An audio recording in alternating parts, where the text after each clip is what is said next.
రాజ్ కావ్య దగ్గరికి వచ్చి నేను ఎప్పటినుండో మీకు ఒక విషయం చెప్పాలనుకుంటున్నాను అని చెప్పేసి అయితే అంటూ ఉంటాడు. ఆ మాటలు వినగానే అక్కడ ఉన్న కావ్య అయితే చాలా సంతోషిస్తూ ఉంటుంది.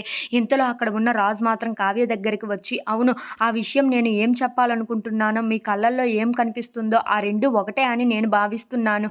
మన ఇద్దరి మధ్యన అసలు ఏముందో ఈరోజు తేల్చాలని అనుకుంటున్నాను అని చెప్పేసి అయితే అంటూ ఉంటాడు. ఆ మాటలు వినగానే అక్కడ ఉన్న కావ్య మాత్రం ఒక్కసారిగా షాక్ అయిపోయి రాజ్ వైపు అలా చూస్తూ ఉండిపోతుంది. ఈయన ఏం చెప్తారో, ఏం చేయాలో అని చెప్పేసి అయితే ఆలోచిస్తూ ఉంటుంది. ఇంతలో అక్కడ ఉన్న రాజు మాత్రం నేను ఏం చెప్పాలనుకుంటున్నానో అది మీకు అర్థమయ్యే ఉండాలి. కానీ నేను కూడా చెప్పాలి కదా అని చెప్పేసి అయితే అంటూ కావ్య వైపు అలా చూస్తూ ఉండిపోతాడు. ఇంతలో అక్కడ ఉన్న ఇంట్లో ఉన్న వాళ్ళందరూ అయితే చెప్పు రాజు, చెప్పు చెప్పు అని చెప్పేసి అయితే రాజు వైపు అలా చూస్తూ అంటూ ఉంటారు. ఆ మాటలు వినగానే అక్కడ ఉన్న కావ్య కూడా ఏం చెప్తారో ఏంటో నాకు చాలా టెన్షన్‌గా ఉంది అని చెప్పేసి అయితే అనుకుంటూ అలా రాజు వైపు చూస్తూ ఉండిపోతుంది. ఇంతలో అక్కడ ఉన్న రాజు మాత్రం నేనేం చెప్పాలనుకుంటున్నానంటే అని చెప్పేసి అయితే అంటూ ఉంటాడు. ఇంతలో అక్కడ ఉన్న రుద్రాణి మాత్రం ఏంటి వీడు ప్రపోజ్ చేసేస్తాడా ఏంటా?